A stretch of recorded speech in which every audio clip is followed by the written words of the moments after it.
听得到声音吗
？Hello，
好，在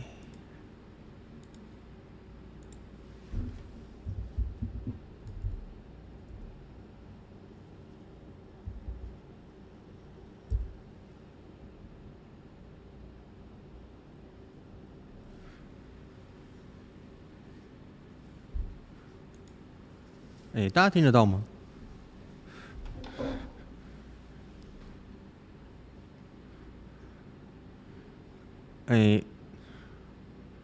就是等一下，现在有人在 YouTube 听得到我的声音吗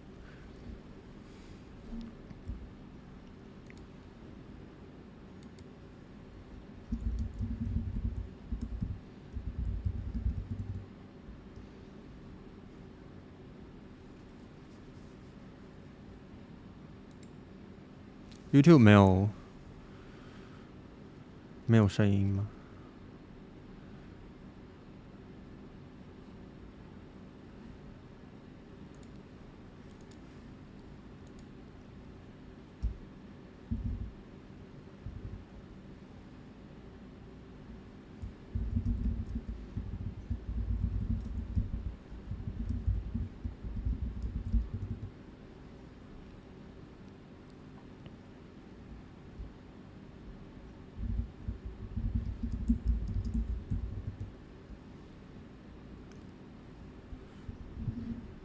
现在 YouTube 有人听得到我声音吗？我确认一下，目前没有，刚刚没有，我现在才开始讲，我现在就一直讲话好了。现在有人听得到吗？老师要加入这边才会听得到我的声音，因为我现在 Teams 的这边我是声音先关掉，不然会两边会有点冲突。对，所以只要大家都进来的话就可以了。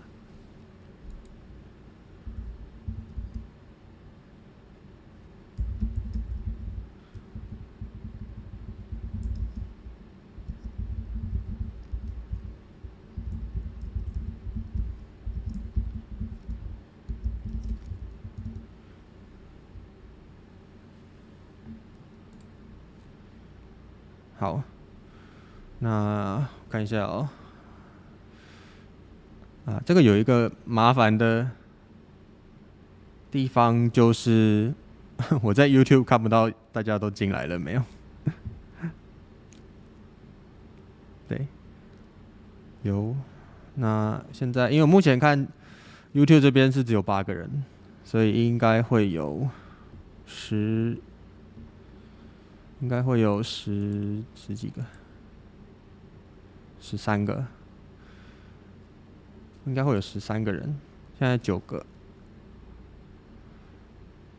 那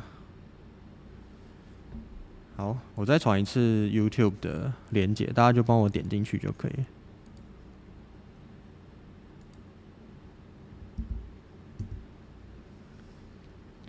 大家就点进来就会看到一个就是在 loading 而已，因为我还没有切换画面。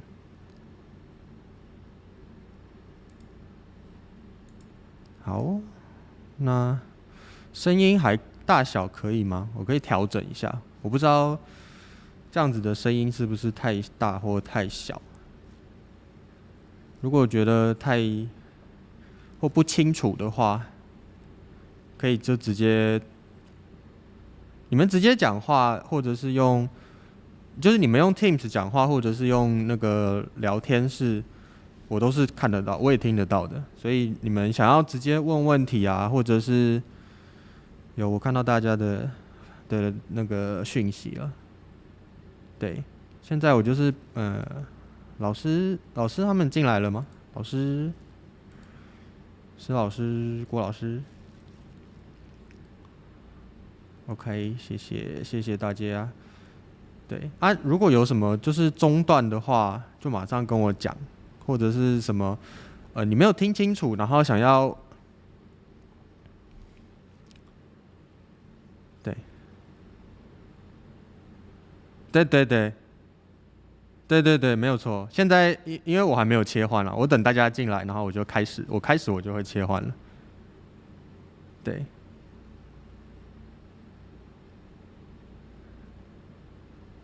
嗯，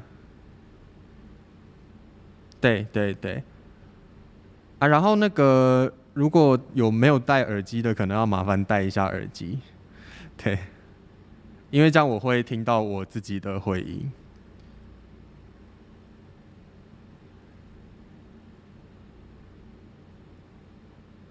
对，目前大家这样 OK 吗？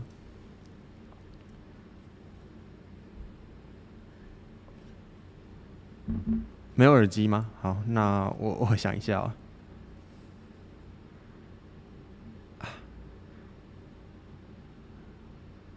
好，稍等我一下哦。那好，所以现在大家都进来了吗？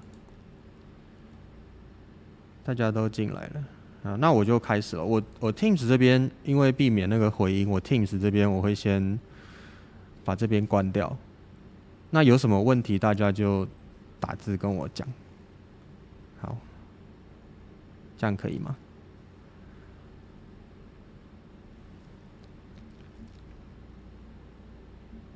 那如果好，那我就开始喽。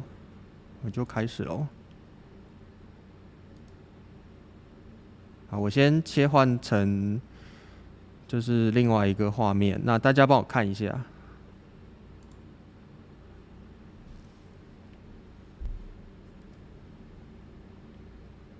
如果大家有看到画面已经切换成一个，就是有看到我的视讯跟一个黑板的话，就帮我打个 OK， 这样我知道大家看到之后，我就可以开始了。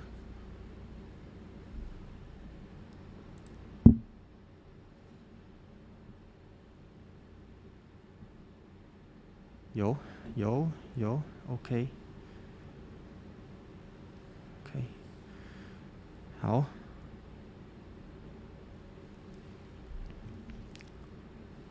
OK 好，那我就开始喽。感谢各位，不好意思麻烦大家。OK，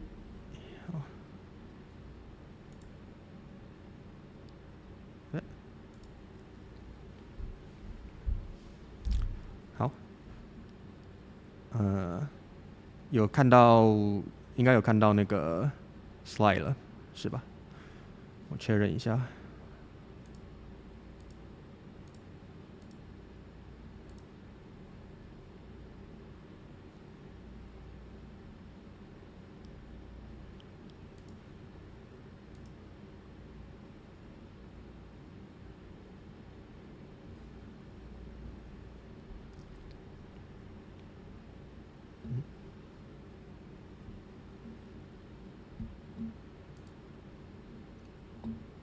目前有看到 slide 吗？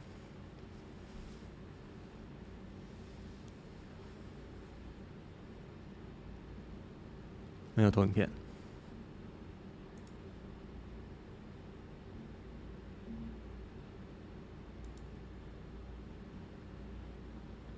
OK， 这样子应该有了吧？目前。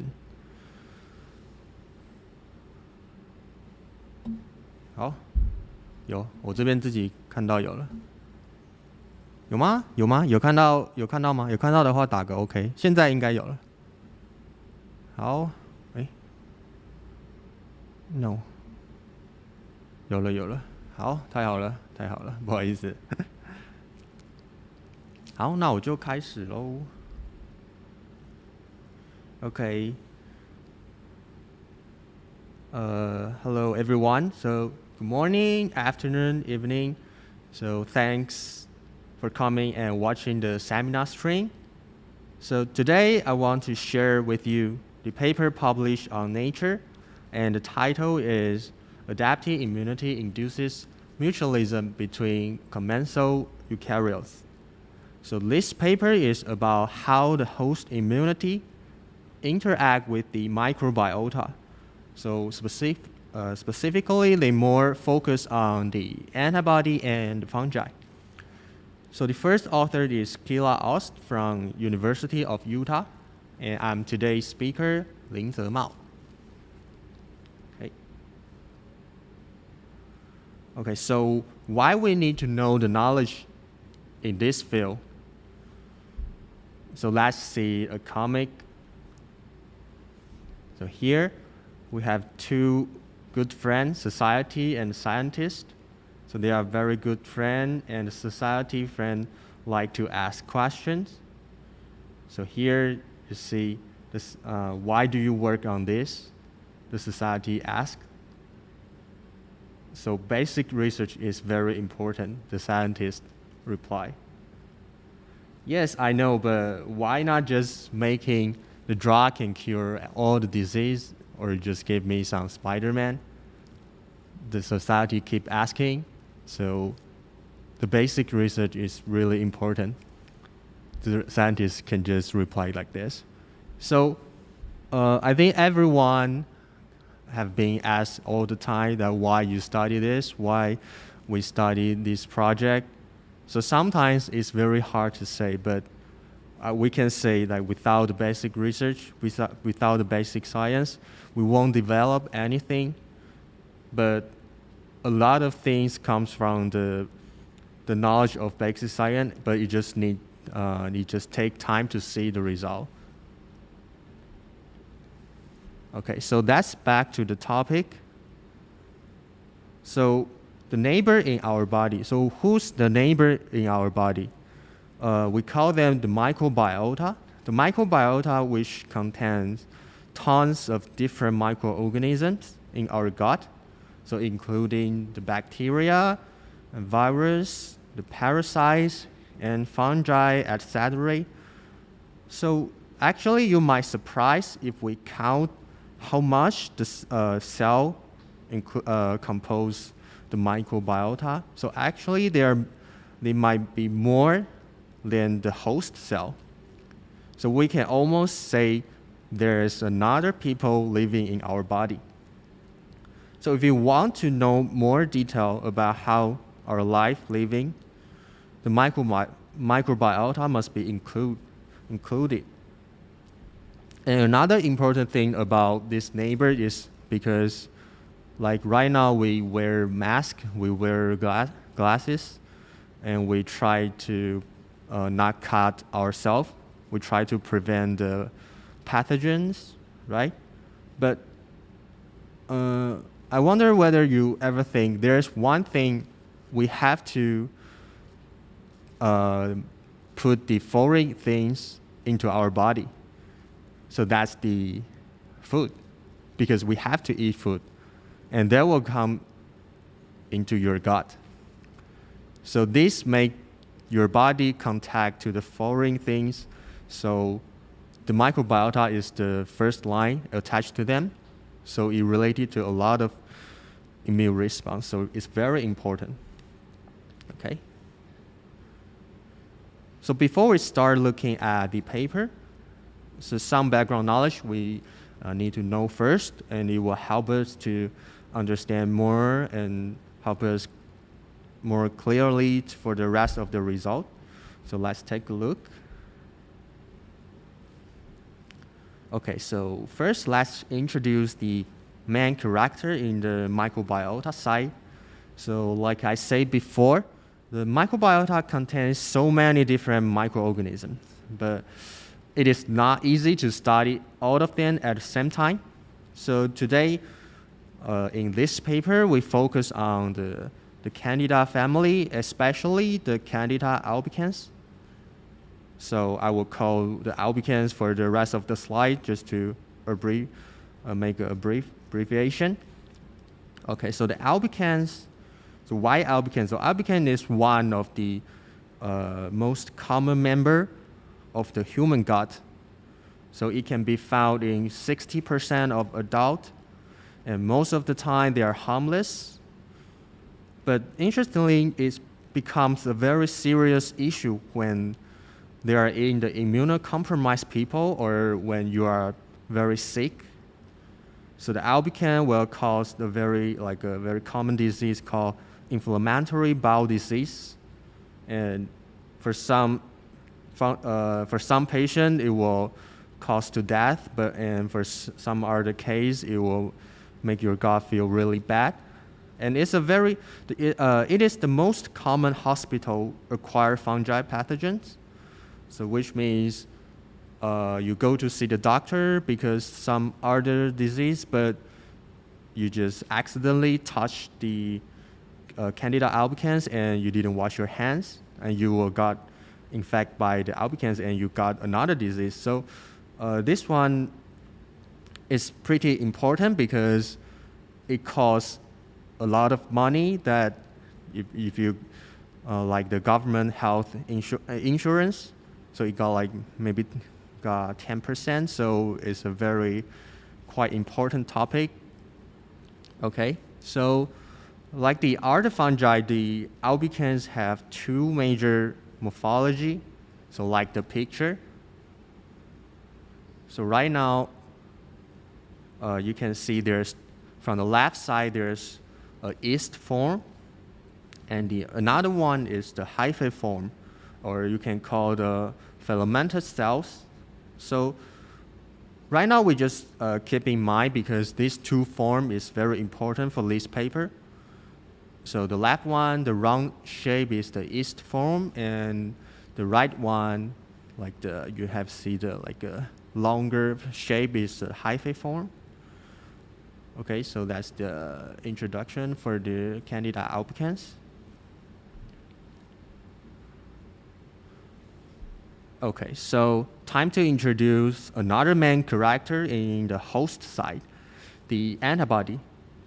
So the information about the antibody can be talked for several days. So today we will only focus on IgA. So most of the time we heard about IgG, I think is the most common antibody. So why this time we say we change to the IgA? So not like in the blood circulation system, the environment of gut, because today we want to study the microbiota there in the gut system. The gut system is full of the mucus, so the environment is pretty different compared to the blood, to the serum.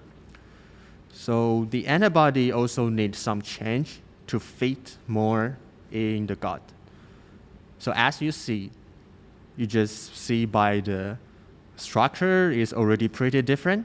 So the IgA combined with two immunoglobulins, and by using this J chain, and here there's a secretory component. So this two helps the IgA maintain more stable in the gut. Okay, so now we have some information. So what are the questions we want to know? So we already know the most of the time, the albicans leave peace with the host in the gut. Okay, but sometimes, for some reason, they become a bad neighbor and damage the gut. And our immune cell will attack this bad neighbor. Okay, so just to defend our tissue. But in some case, if you are the immunocompromised patient, or you got very sick, so your immune cell didn't work, so you will see the bad albicans grow more and more, and your gut will have some serious problem. Okay, so that's the thing we already know. But why the albican change and how the immune cells knows which albican is the bad one and how they defend? So this paper will uncover some more details about these questions. Okay, so let's dive into the paper. So what really happened in the gut? So we first need to see something. So the authors, they notice a group of antibodies. So it's a very special antibodies in the gut. So let's see.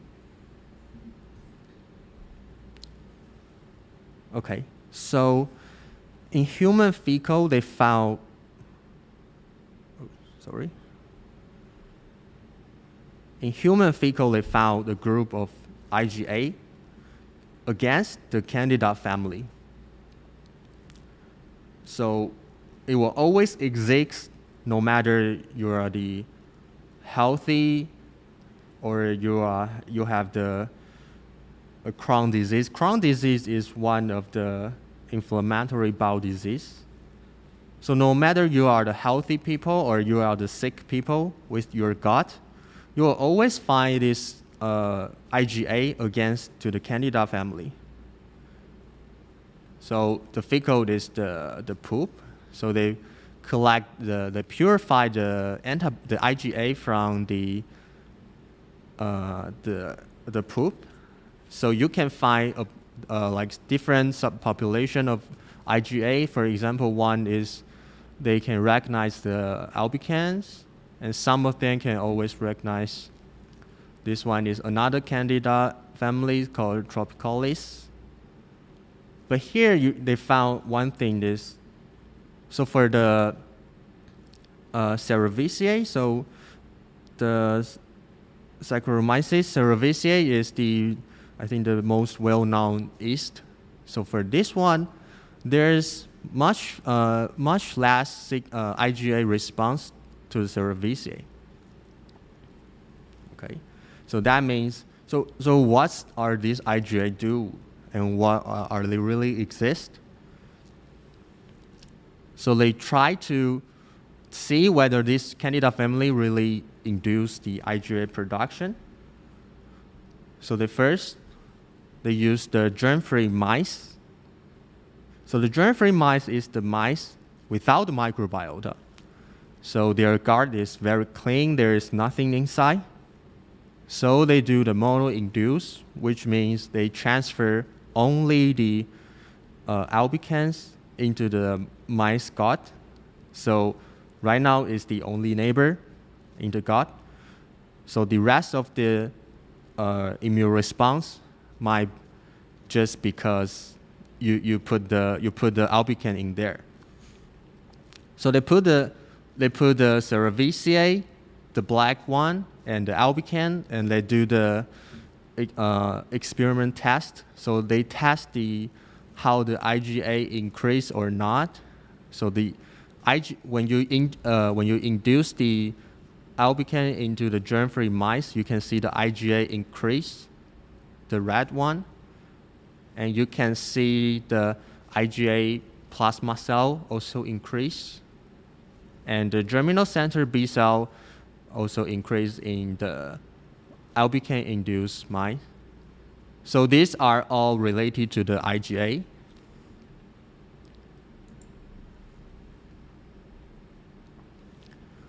Okay, so we want to check whether there's something wrong with the Cerevisiae, because it might because you use one of the strain that won't induce the immune response. So they check all the different strains of Cerevisiae. They have tried 121 different strains to do the same experiment, like they induce to the germ-free mice, and see whether some of them can induce the IgA response. But surprisingly, there's no any IgA response.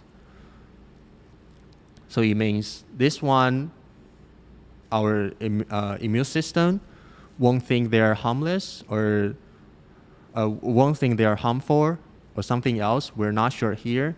But interestingly, is here. If you put the different Candida and induce different IgA, so they will have a specific to the inducer. For example, if you put the albicans to induce the IgA, so those IgA will just recognize the albicans. So if you like this one, you induce by the albican, so you collect the IgA from here and incubate with the incubate back to the albicans, so you will see the IgA binding. But if you put them with the different subfamily candidate, so there's no response.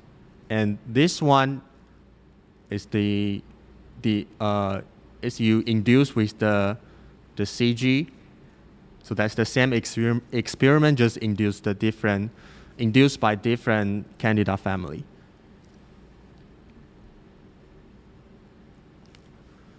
Okay, so what will happen if there is no adaptive immunity and then you induce the albican into the gut?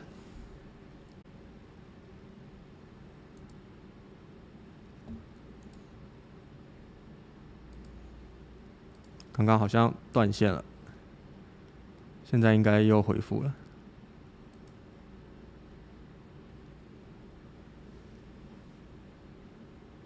嗨，现在大家看到，刚刚大家看到哪里 ？Sorry, I think you see the rec one. Okay, I will start from the rec one. The rec one knockout mice. Okay, I start all from. Okay, because I think it might have some issue. Okay. Okay, so they use the RAC1 knockout mice.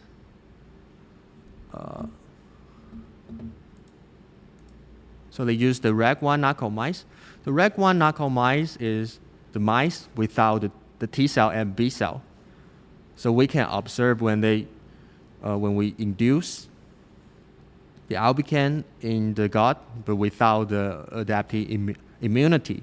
It's like we see our neighbor living in our gut, but without any guard around here. Okay? Okay, so after we check, so it really something happened here. So the author, they first check is the RNA, they check the transcriptome.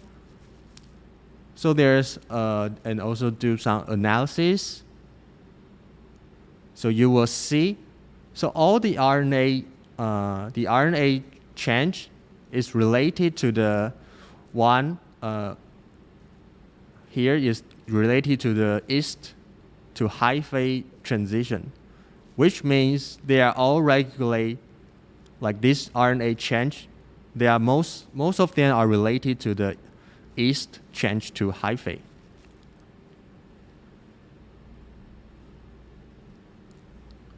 Okay, so they first confirm, like, because previous slide they just checked the RNA level. So here they check the morphology by the fluorescent microscope. So in the wild type and in the RAC1 knockout mice, so it's very obvious that in the RAC1 knockout mice, the albican become like there's more hyphae form. Here, like this long, like a long one. So the right one here, okay, is the animation that there's more hyphae form in the RAC1 knockout mice, and this one is the quantity of the left image. So you can see in the cecum and the colon there is significant, like more hyphae form compared to the wild type. So which form the IgA prefer? Because we just, by the previous study, there is no adaptive immunity and the hyphae form become more. But whether they really, like the IgA really prefer the hyphae form, or they attack the hyphae form, so they have to test. So the author used image flow cytometry system to check this. Okay, so that's C. So they found that 59% of IgA binding albicans were hyphae form, like this. So the IgA binding one, the IgA binding albican, they are all almost all they have around 60% are hyphae form. So just few of them are the yeast form. So when you check the IgA free, means there's no IgA binding albicans, you will see like most of them are the yeast form. So it suggests the IgA really tend to binding to the hyphae form albicans. So what are the proteins are the targets of IgA? Because we always want to know what this antibody can really target their true targets. So the benefit of the albicans as the experiment model is like the Cerevisiae. So they also have plenty knockout strengths. So the author test all the knockout strengths with the IgA. So they use the different knockout strengths albicans and incubate with the IgA and check the binding affinity. So they found so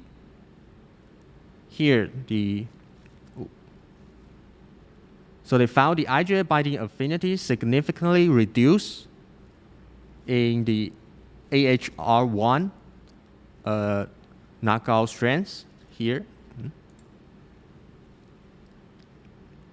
Sorry.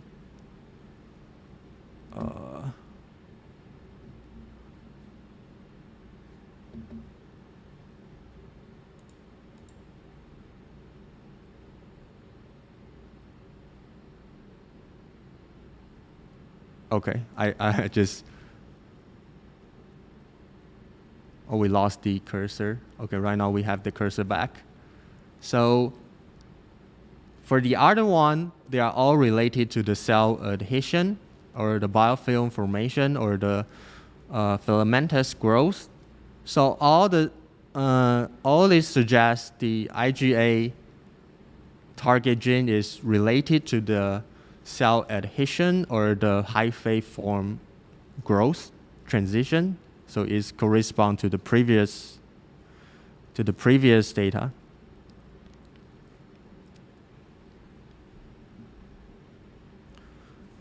Okay, so they want to check whether the adhesion or the hyphae really affect the IgA binding.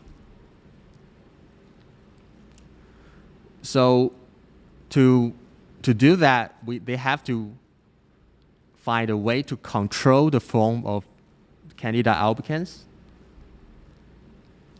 So they do the genetically modified albicans. So there's two ways. So one way is they use the tetracycline system to control the morphology. So here is tetracycline NRG1 albican. So NRG1 is a repressor of the hyphae form.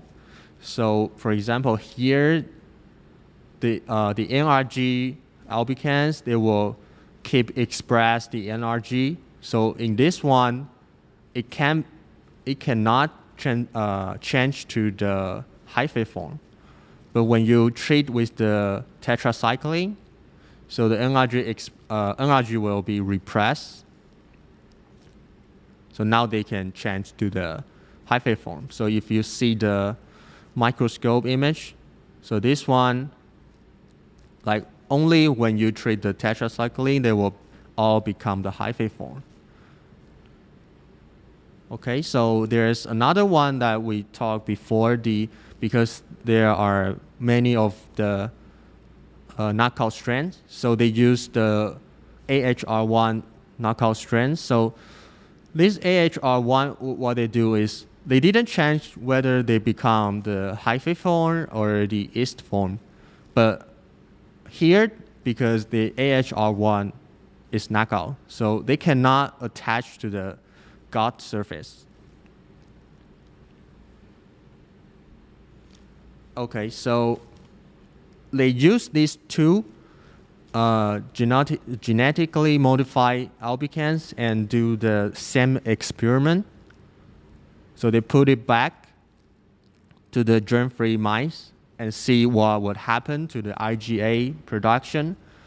So you can see the AHR1 knockout strains and the NRG1 albicans will have less IgA here. So it means our immune cell, when they see the wild type candidas, they will notice like there's something, maybe they are the bad ones, so they produce the antibody. But when you use the AHR1 knockout candidate or the NRG express albicans, so they will think there's something weird, or they just ignore. So there's fewer IgA produced. Okay, so right now we just see some morphology difference between the wild type and the genetically modified albicans, but what's the really different? What caused the difference? So we have to introduce a little bit here is the adhesin. So we mentioned the AHR1 knockout strains. So AHR regulate the adhesin expression. So what does adhesin do? Adhesin have multiple functions. So one is it will make the albican become changed from yeast to hyphae. Another one is like the biofilm formation and adhesion. So it's like the cell-cell attach. So it's it have a multiple function, and most of them are due the cell-cell interaction. So by this previous result, they think the IgA target is actually the adhesin. So ALS family is the one that produced the adhesin. So it's the gene name. So they try to use the probe to see whether it's the IgA really true binding to the ALS, binding to the adhesin 3. So here they purify the cell wall from yeast or from the hyphae form, and they do and use the IgA as the probe, and they really found, there's a 245 kilodalton protein, and they do the LC-MS and check this one is actually really the ALS3. It's one of the adhesin. So they also do the qPCR to check the ALS1 is significantly reduced in the AHR1 knockout strain and the NRG albicans. Okay, so they do another interesting experiment is because actually maybe there's many more other protein. So they want to make sure this ALS is really the target. So if you remember, at the very beginning, they have tests like the cerevisiae. They won't cause the IgA production or the binding affinity. But here they use this one, the cerevisiae. They express the ALS1 and ALS3 is the target. They think from the previous result, they think is the target. And there's another one, the HWP1 is in the previous study is one important protein and one major protein, and also cause the hyphae formation.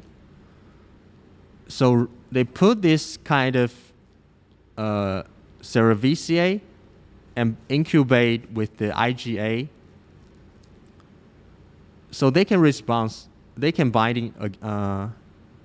So right now they can binding, but you remember when they don't have this adhesin, the IgA won't bind to the cerevisiae. So you can see like no matter in the mouse, like the IgA purified from mouse or the IgA purified from the human. So if the cerevisiae express the LS, so here is LS1, LS3, or the HWP1, the IgA will bind to them. And there's another like two control, like it's not related to the hyphae formation or the adhesion, but there's no any IgA binding like the wild type. Okay, so here is one thing of note I think is pretty interesting is the previous one is they incubate in vivo with the IgA. But when you really want to induce the natural IgA immune response, so only the ALS1 will induce. So if you put if you make the cerevisiae express HWP1, the B cell won't respond. The ALS3, the B cell won't respond. But when they express ALS1, the B cell will respond and make the IgA. So this one is quite interesting, and we can discuss later. So here you can see only the cerevisiae with the LS1 will have a significantly like IgA production.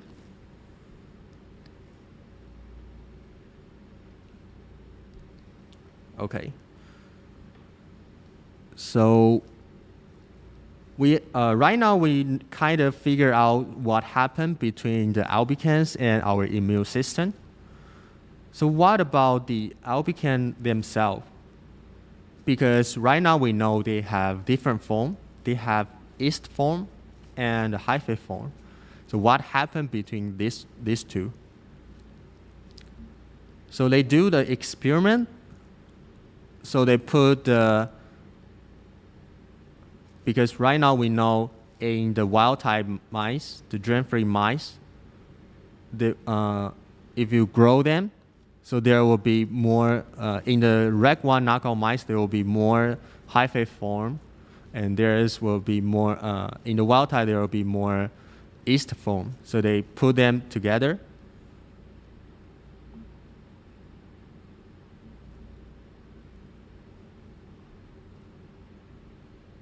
And they grow for another few days. And here is something interesting that no matter in the wild type mice or in the REC1 knockout mice, the yeast form fits more in the gut than the hyphae albicans. So this one is pretty interesting because in the wild type form, we can know because there's an immune cell help us to attack to the hyphae form, but why here there's also like the yeast form can compete, they will fit more in the gut. So here is something interesting that we discuss later. So by the paper's result, you can see after 4 weeks, like you grow the yeast and hyphae form together, no matter in the wild type or in the REC1 knockout mice, the yeast form will have more compared to the hyphae form.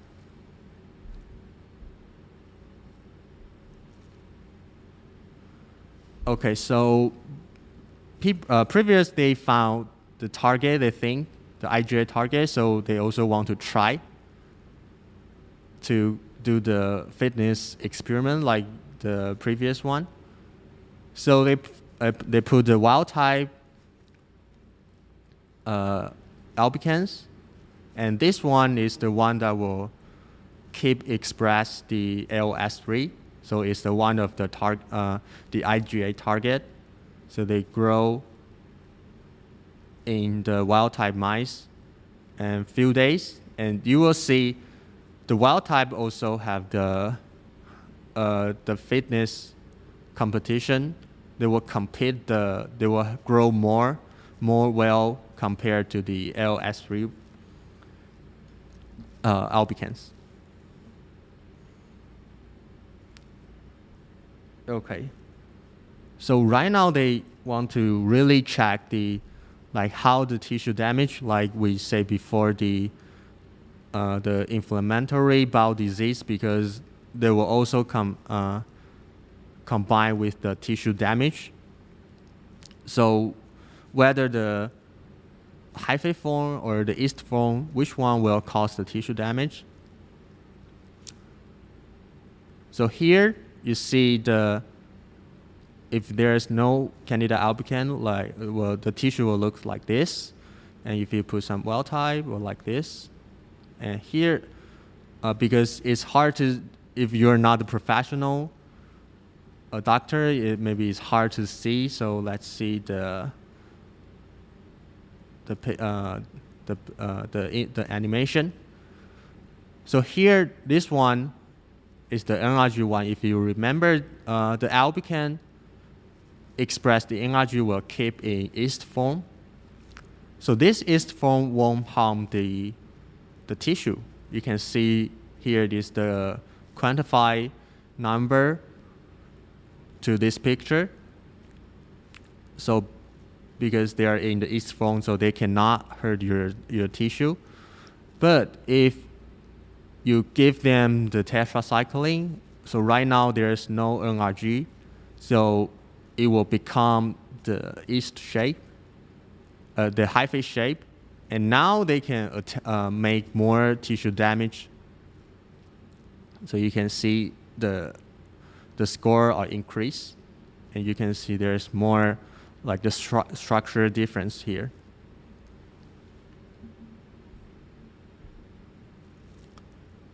Okay, so another one that the target they found, the AOS1, they also want to test whether it's required for the tissue damage.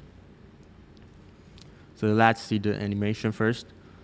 So so here they use the AHR1 knockout albicans. So if you remember this one, because the AHR1 is knockouts, the adhesin is knockout, so they cannot attach to the gut surface. But here they use the tetracycline system like to recover the AOS1 to recover the adhesin. So this one, they can attach to the cell gut surface and cause the tissue damage.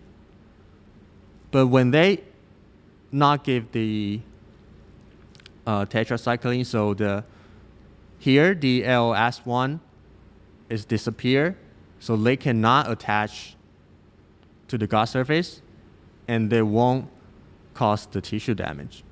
So the AOS1 is required for the tissue damage in this situation. Okay, so now because there is for other disease, there's a clinical trial vaccine. So this is the anti-Candida NDV3A vaccine. So this vaccine is against to the ALS3 recombinant protein.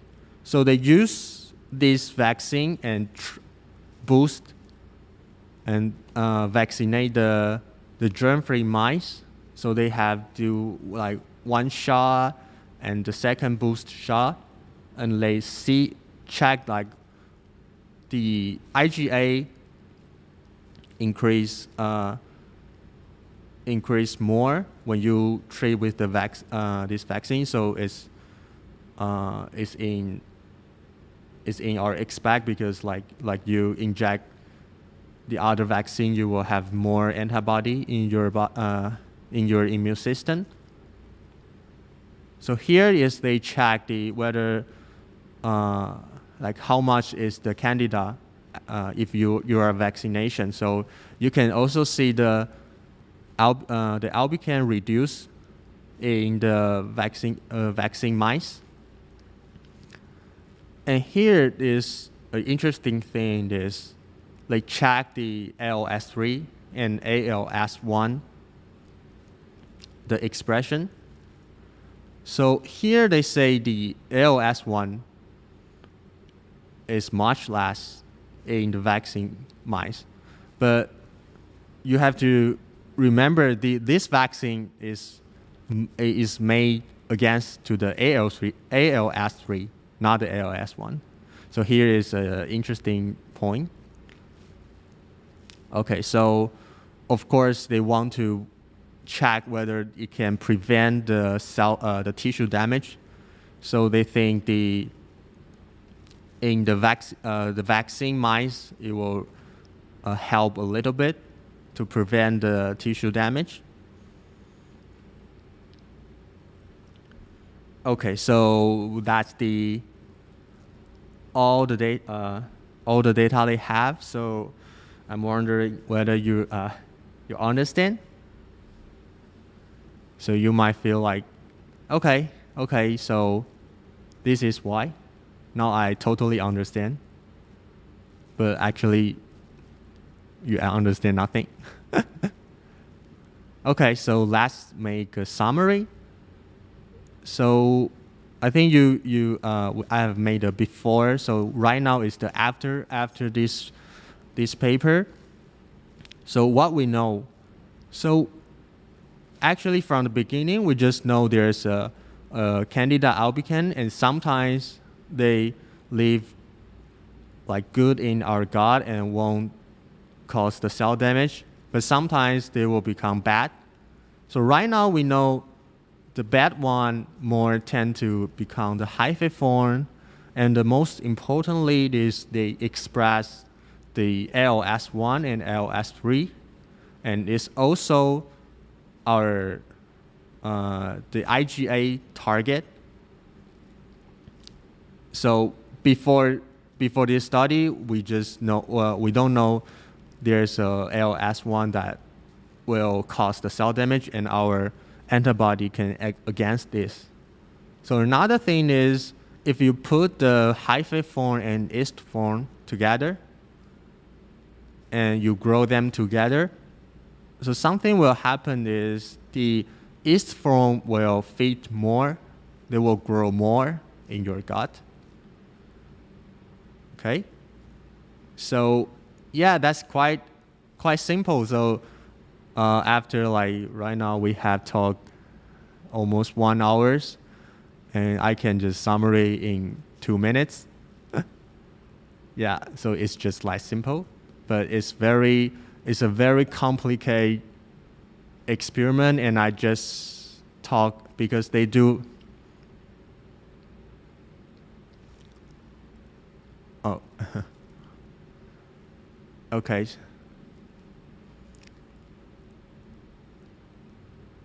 Sorry, because I heard something. Okay, so yeah, thank you for your watching, and we can go back to the teams and we can discuss.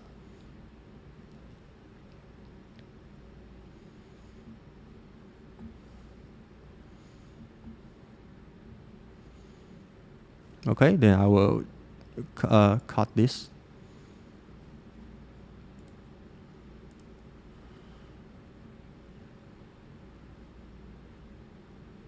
Yes, we can.